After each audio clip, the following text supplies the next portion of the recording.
everybody. Thank you for joining us live. I'm sure there'll be more people jumping on, but I'd like to introduce Zina. Zina, how do you say your surname? Hamedan? Hamedan? It's Zeina Hamedan. Hamedan. Okay, so she is, we met on a directorship course actually a fair while ago. But let me pass you over so that you can introduce yourself, Zina. Sure. Thank you, Joanne. First, thank you for having me here. It's really a pleasure being here with you. As an introduction, so I'm an entrepreneur and a project leader. I have a long experience in the landscape of ERP, digital transformation, and business transformation projects. Worked in different industries, different countries. Spent half of my career in oil and gas, and then the second half in IT consultancy. I implemented projects in more than 26 different countries, worked with 44 different nationalities and counting. And my journey led me into establishing my business, Bridging Skills, for project management and leadership training and consultancy. Why did you see the need to open your own business? What led you down that path? To be honest, I always wanted to have my own business from an early age, but I also wanted to have the experience, the proper experience to start with the right foot. And this is not my first business. This is actually my third business. So I started two businesses before back home. I'm originally from Syria.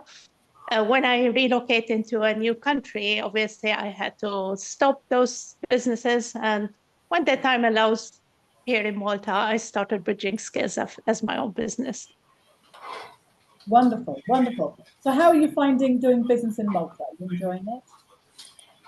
I enjoy it. I do business. So I'm based in Malta, but I do business not only in Malta, but overseas as well. And I'm enjoying this combination. I'm enjoying meeting different cultures, working with them. My business is all about training, mentorship, so it creates an impact, and that's a huge motivation for me.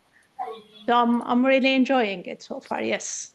Brilliant, wonderful, wonderful. So we've still got people jumping on. So I would say if you have any questions for Zina, please feel free to put them in the chat as we go along. And we will do our best to address them as we go along. Okay, so does anyone actually work in the project management industry? Just pop a note in the chat. Does anyone work in the project management industry specifically, or do you want to? No? Okay. Oh, then thank you very much for coming. Okay, so tell me, what inspired you to specialize in project management? You tried different businesses in the past, but what made you, I mean, obviously, as we go through life, we kind of decide on different areas of speciality. Like I was a banker, for heaven's sake, and now I'm into teaching. So what inspired you to focus on the project management side of things? Yep. So creating an impact is a motivation for me. I knew that from an early age. And while going through my career, I started realizing that project management creates a real impact if it's properly applied. And I'll explain. I mean, on a high level, project management transforms chaotic change into a meaningful new reality, which creates an impact. But also, I always differentiate between the technical project management and the interpersonal or leadership in project management. Both creates different type of impacts, if you want. So the technical project management, which is the way we manage scope, budget, timeline, risks.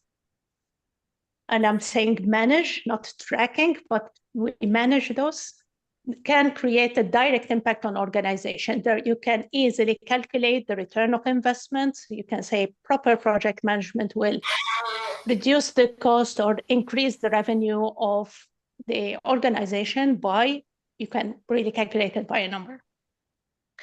The part that motivates me more is the leadership part of it, because project leadership is empowering individuals to shine in their role. It also gives them the mindset of growth, the ability to apply different skill set within a team, working as one unit with their teammates to achieve a common goal. And that's really, although you cannot measure it in numbers, statistics. I mean, in the past couple of years, there were lots of statistics in project management impact, but some of it, it says that proper leadership in project management increase the success rate by 8%, decrease the cost of the project by 7%, and decrease the scope creep by 17%.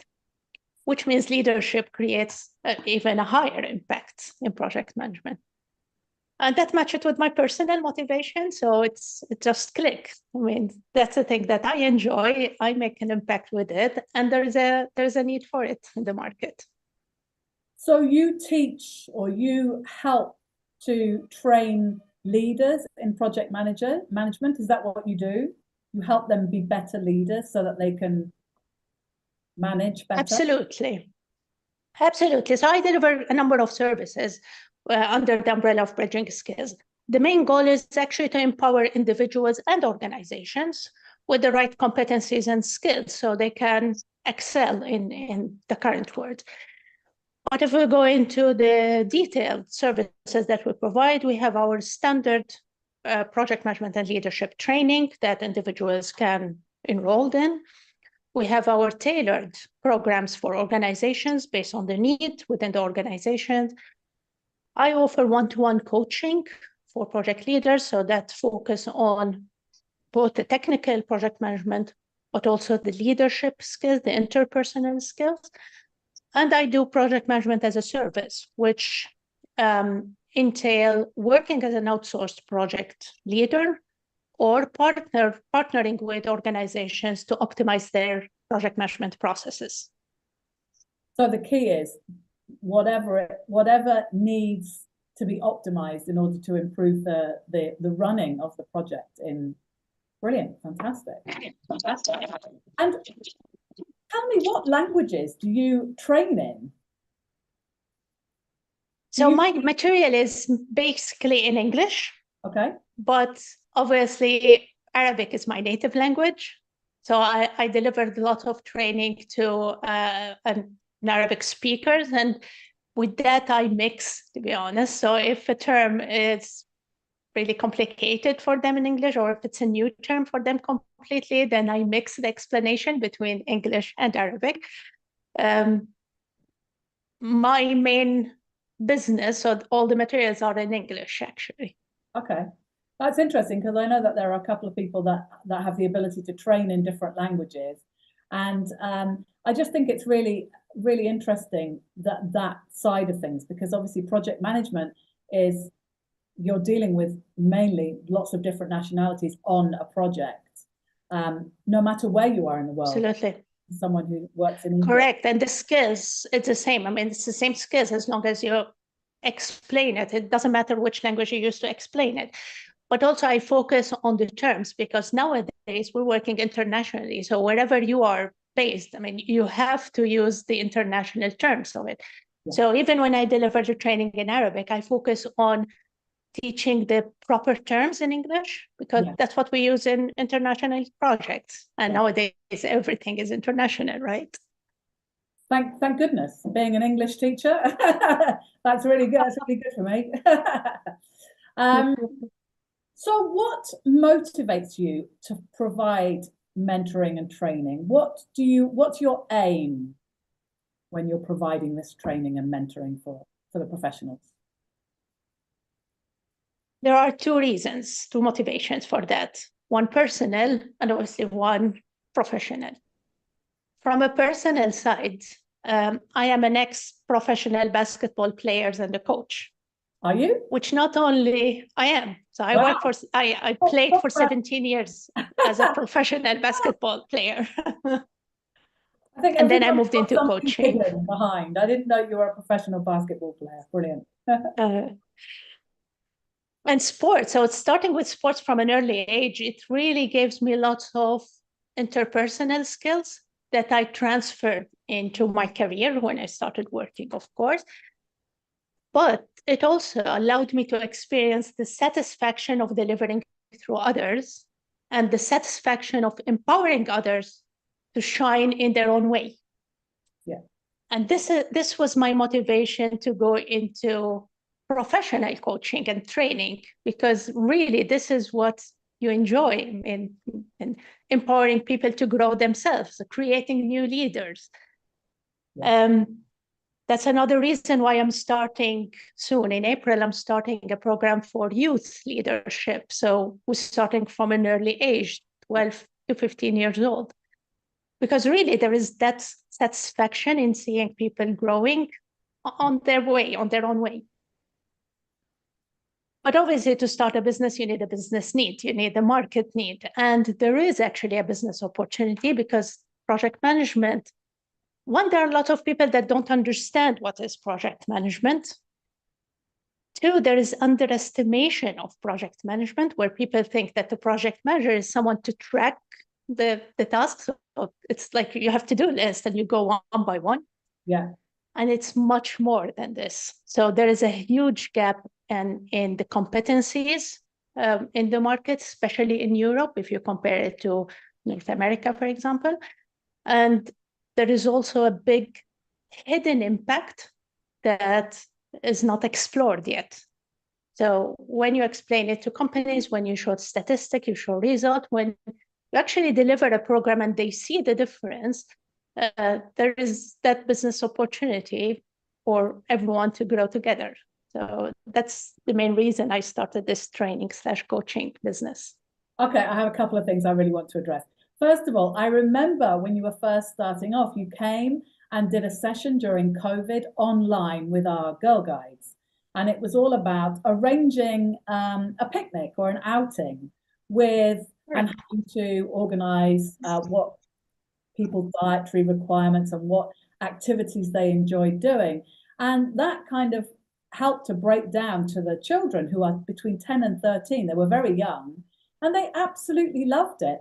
But this is what project management is all about, is getting to the end goal, which is having a wonderful time with eating delicious food and what have you. But define for me, for those that don't know, what is project management?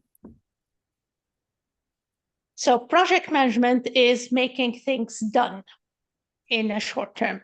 Okay. And it can be anything. So yeah, anything. I mean, I use lots of day-to-day examples in my training. If you want to plan a birthday party, it's a project. So if you know project management, then you have additional skills to make sure that the party is well planned. You have thought of any surprises that might happen during the party, and you have plan B. You have well organized all the settings, all the deliverables, whatever. Planning a vacation, a family vacation, is a project. Refurbishing your house is a project. So if you think about what is project management, imagine how many times you go to refurbish house or to buy a new house, and you put a budget, and then you end up paying double the budget because there are too many things that you never thought of. Too many surprises, changes, delay, timeline. So you end up paying more, delaying moving into your house for another year. There's lots of upset. There's maybe you need to deal with family members that they're not happy about the situation. All of this would be managed better if you apply the project management skills, which is thinking in the beginning about this big project, split it into small deliverable activities, think out what could go wrong, and then you start preparing. So am I prepared for this risk? What should I do if this happens? So it's like proactive thinking of the project rather than reactive action to whatever happens. And that is project management. And even in business, it's the same. You have an idea, but you need someone to make it happen, to make it a reality. You don't want to go left and right trying to arrive to your goal. No, you need someone to split it into small, manageable steps, guide you through the steps, explain what can go wrong, and in that case, being prepared to what should we do if things happens in a different way than expected.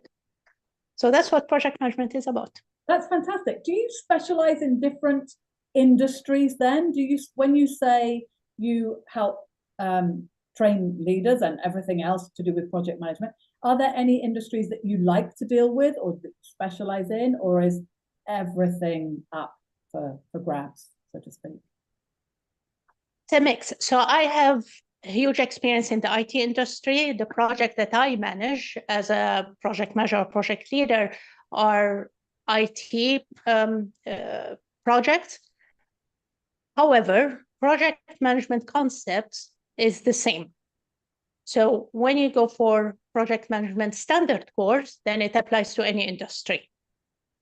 When I do tailored programs for companies, then I tailored for their industries. Sometimes I get other experts. So for example, if I'm delivering a training for an engineering company or construction company, then I get experts in the industry to help me tailor the training better, provide cases, real-life scenario cases to the training. The core is the same for any industry. We always use real-life scenarios, and for that you need an expert from the industry, of course. Absolutely. No, that sounds really interesting. So what are the biggest challenges that you see? I mean, obviously, we're going to be talking about AI because I think everyone is talking about AI in all industries at the moment. But what are the biggest challenges that you see in project management today? I'll start by distinguishing between the technical challenges and leadership challenges. So from technical challenges, nowadays the world is changing fast. When you mentioned AI, and AI is changing everything around us, the way we do things, exactly. But there's also a rapid change of products, rapid change of the market. There is an international openness now. So you're not only competing locally, you're competing with the whole world, especially with technology. And technology has an impact on every single industry at the moment. Now, with this rapid change, we need to move away from the traditional definition of project success. So traditionally, people used to say a project is successful if you deliver it within the budget, resources, and timeline. Now, if you imagine I'm working on a product and it takes me 2 years to design this product, and within those 2 years, there is competitors who release a better product to the market. I might still deliver my project within time, resources, and budget, but I would not be able to sell anything. Is that a successful project? No, it shouldn't be. Yeah. So the idea of having a project success criteria to deliver within constraints is not valid anymore. The majority of organizations, they still use this criteria, which is a huge challenge. Nowadays, we should align the project success criteria into the business strategy. So we know what we need from the outcome of the project. We measure it throughout the way, and we adjust if the strategy is changing, if the market is changing. And again, statistics tells us that 44% of project fails because their success criteria is not aligned to the business strategy. So that's a real challenge at the moment. The second challenge is a communication challenge. And because the technology is getting more complex, the gap between the technical people and the business people is getting bigger. And I always say, technical people and business people, they speak different language, even if they're using the same vocabularies. Yes, absolutely. And you can see it. I have lots of examples. I mean, an easy one that I saw in a number of projects is the term of real-time reporting. What is real-time reporting? I mean, the developers will understand it as you need to click a button to run the report, and the data is updated at the time on that moment. While the business might really need a report that they can run at the end of the day, and it just prints the information that have been entered during the day. So maybe if you're updating the data every 5 minutes, it's good enough. This miscommunication creates lots of unsatisfaction. So imagine the business comes and say, oh, we need real-time reporting. And the developers would say, but this is not available. This is not doable in this technology. We don't have the capability to do it using this technology.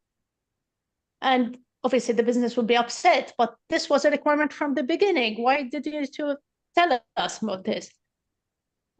Sometimes we ended up with a discussion for weeks because no one actually put the assumptions behind what do you mean by real-time reporting? Maybe what we can deliver is acceptable. Now, this is getting more complicated now with AI and the new technology because there are lots of technical jargon. Technical people love to use them. Yes. Sometimes it's hard to understand them. Even for people who are working in technology, when every day there are new terms, new technology, and new abbreviations. So you hear something LLM, and well, some people understand what is LLM, some people don't understand what is LLM, and there's nothing wrong with that. So we need to be mindful about this communication gap between the technical team and the business team. And this challenge is only getting bigger with AI now. And the third challenge that I would like to highlight is actually a leadership challenge about managing a remote team. This is not a new one, obviously. This has started, I think it started 20 years ago, especially in IT.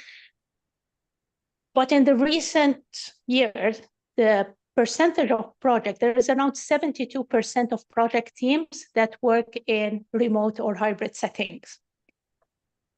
That means that it's harder to keep them motivated, engaged, working as one unit toward common goal. And it also means that we are dealing with multicultural teams. And that gives a challenge of misperception. So not only communication, because there is the language barrier, where you can help with, Joanne. But there is also the different mindset, different priorities, our reaction, our tolerance to risks, how we analyze data, how we receive a presentation or a decision, etc. So dealing with cross-cultural team is another thing that is a challenge, will continue to be a challenge, and there is a huge responsibility on project leaders to build the right skills to deal with cross-cultural teams. Do you think that this situation where people continue to work remotely and is going to continue, or do you see a reverting of back to everyone is going to be based up? Because surely, if you have experts in all these different fields and you're working on one project, being based on that project makes life much easier. But I guess they're not doing the project for your ease, are they? But do you think that will continue, that people will continue to work remotely, more and more people will work remotely? I do believe so, because there are lots of advantage of the remote work. There are a lot of organizations that have gone 100% remote. I mean, I worked with an organization that is established in the UK, but they don't even have an office. So everyone is working remotely and people are working from different countries. And people are spread between India, Australia, to the US on the other side, and anywhere in between. There's lots of advantage. One, you get higher quality people, so you're not restricted to a location. mean, Yeah. you focus on the quality of the people rather than being in the office. Number two, I find that productivity is higher when the people are comfortable. Obviously, some people are comfortable with going to the office. Other people are comfortable with working from home. And I think offering the option for people will be the way forward. Because for me, I don't care if I'm managing a team, I don't care where they are. I care about delivering the work with the agreed quality. Yeah. And whether they work in the morning or they work at midnight, it doesn't really matter. I mean, yes, when there is interaction with the team or with clients, they have to be available, but it's up to them on how to plan their time, their day. So I do think that remote work will continue, despite some move to get people back to the office. But I think even the people are now, they see the value of having flexibility, and people are requiring flexibility more and more. I think the younger generation are coming up and they are requiring, I mean, I spoke to a client in Germany and they were, I think they're 22, 23, and they're like, we would leave the company rather than work in the office. They actually work in the office 1 day a week. They're called in for a team meeting once a week, but they would absolutely leave the company, even though they love their work, because it's a requirement that they have the ability to work from home. And so, yeah, I think as the generation comes up, everything's going to change again. Okay, I have to ask, how is AI impacting project management? I mean, do you have certain platforms that help you a lot? Anyway, tell me all the things about AI too, because I think that this is a really interesting subject.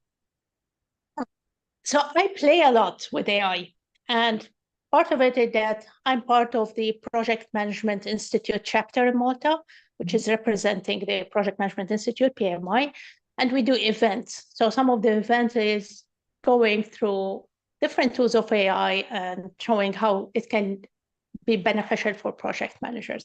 So I do play a lot with AI. Now, where are we going? To be honest, we cannot tell where we're going exactly with AI. Yeah. But what we are certain about is that AI is changing the way we do things. I mean, that applies to both professional and personal life. And if you think about it, AI is similar to any invention of the past. So the invention of electricity, machine, internet, smart mobile, etc. Who remembers the dialing tone of the internet when it first started off? Oh, yes, of course. Yeah. There's also, if, for example, I mean, in terms of language, I mean, when we were a kid, I mean, we had to use the dictionary. If we're reading an article in a foreign language and there is a word that we don't understand, we need to go and use the dictionary for it. If we're outside or on the move, that was a challenge. I mean, we don't have a dictionary. We cannot understand this. It sounds crazy today. You know, everyone has multiple applications on their phone. They can translate on the fly. Now with AI entering those applications, you can even speak to your mobile, press a button, and there will be an AI-generated voice saying the same thing in a different language. Yeah. So I mean, it's insane if you think about it. And things will continue to be this way going forward. Now, back to the business, AI is a revolution in the business. And in project management in specific, there are lots of admin tasks in project management that AI can help with. I'm in favor of AI helping project managers doing the admin tasks that have low value at the end. So it takes lots of time, has to be done, it is important, but there are more things that will create higher value. So AI will be used in that area, admin, routine tasks. The key is that AI is not replacing humans. So the way forward is to create a process that and I called it human-centered process that use AI as a tool. So human is still in the center of the process. They still need to validate, they still need to make decisions, they need to deal with all the people management, the leadership, the motivation, keeping the team engaged. But they can use AI tools to have more capacity to do those things rather than spending hours on admin routine tasks. Amazing. We were talking about it earlier, and as entrepreneurs, having AI to help you means that we can spend more time face to face with clients. And I mean, that's kind of the key to why we're both doing business in the first place, I think. Correct. Can you share some practical examples of how you would use AI in a particular scenario? Mm-hmm. Let me start from what most of the organizations already using. Most of the organizations are exploring different tools of AI to do routine tasks like creating the minutes of meetings,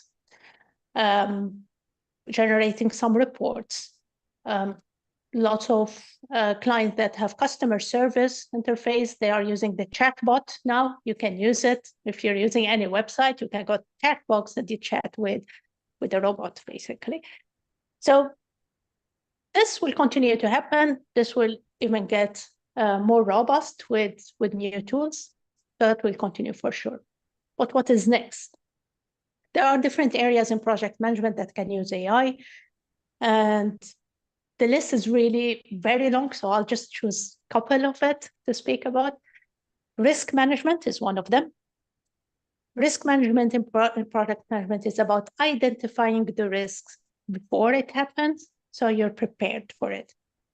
Now, because AI has the capability of analyzing data, we can use AI to read historical data from similar projects, even to read from industry standards, and suggest what are the potential risks that might impact your project. It can also suggest mitigations, because if it looks into the historical data, there would be other projects that have this risk occurred as an issue. They applied something, it either worked or not, and then AI can analyze this and tell you, okay, well, this is what you need to do. Yeah, I mean, that's amazing. Give you the figures of how likely it is to happen. It's not a list of things that may or may not happen. It's like, in the past, this has happened on this number of occasions. I mean, that's really amazing, isn't it? Yeah, absolutely. And giving the figures, you touch upon it, and it's really important, not only in risk management, but also in forecasting and decision making. Because at the moment, we do lots of forecasting, and in lots of cases, it will be like a finger in the air. Okay, what should I put as an estimate? I mean, AI can actually give you a better insight if it analyzes, I don't know, 10,000 projects of the same characteristics of your own, and all of them took an average of days for a particular phase. Then you have a better insight rather than trying to do it from a one-person experience, my own experience. You're getting lots of people experience gathered in AI. Yeah. The one that I really like, and I haven't worked with any organization that is using it, but I know that there are some organizations that started a proof of concept of it, is the use of lessons learned. So in project management, we always have lessons learned exercise where we discuss, we gather lessons learned, positive and negative, we document them. For most of the organization, those are documented in a silo setup within the project. They are not available for future project leaders.